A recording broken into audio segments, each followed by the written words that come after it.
You've got a new job now too. To take time of you're now the vice president of running for competitor group, right? Correct. Yes, I'm the vice president of running for competitor group. Tell me about that. What are you going to be doing in that position? Basically, it's in San Diego, and San Diego is where the Rock and Roll Series started. They have a bunch of nationally and internationally half marathons and marathons. So I will be meeting a lot with mayors or political people to be able to allow people to come, road closures, so exercise, encourage people to come out to run, and meetings and appearances. And also I'm going to be doing some, I'm still competing hard. I'm not going to, just because I got an office or I'm working there doesn't mean I'm going to start competing. 2016 is my goal, but what I'm going to do there is to be able to encourage people to run more and pace them like I did in San Diego. I ran 90 minutes, an hour and a half for half marathon, and then also did a P3, other races, but specifically for the competitive group, I'll be a face for them and be able to be an ambassador and encourage people to come out and have a good time and make sure they have a positive experience.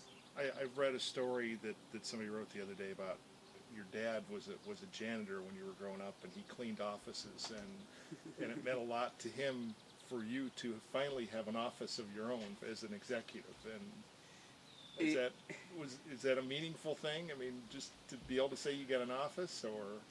Oh, I mean, it's one of those dream things that you have. You achieve things, and for me, my father and my siblings, when we were helping them out, he gave us a talk to say, 8 to 5, these people that work here, they're not longer here, but because of my lack of education and then have knowledge, I'm here until sometimes we used until 2 a.m. or 1:30 a.m. cleaning those everything, around, and to have an office. I haven't showed them yet, and because I've been on the road since I got the office.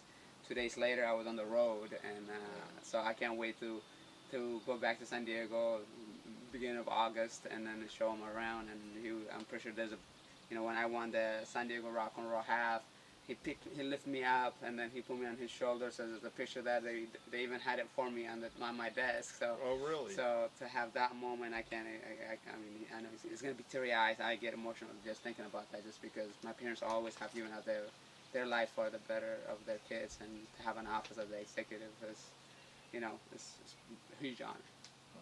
Not just because you're an executive, though, you're not done as a runner. You're still thinking maybe 2016 in Rio?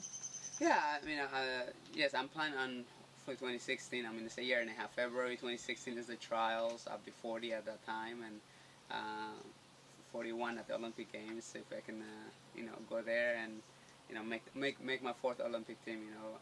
Like I said earlier, I started running just because for physical education class in 7th grade. The teacher said, if you run hard, I'll give you an A or a B, and you get the t-shirt that says Roosevelt Junior High Mock Club t-shirt on. So from that, when I ran 5:20, he said, you're going to be an Olympian, and then now to have made 3 Olympic teams, to have 1 New York, to have 1 Boston, and then in contention to maybe make my 4th Olympic team, it's surreal, really. You have to pinch myself, and I feel blessed to have this opportunity and keep it going, and hopefully encourage others to get the best out of themselves. It's not always about medal or winning, but each of us can do the best that we can, and with the talent that we have.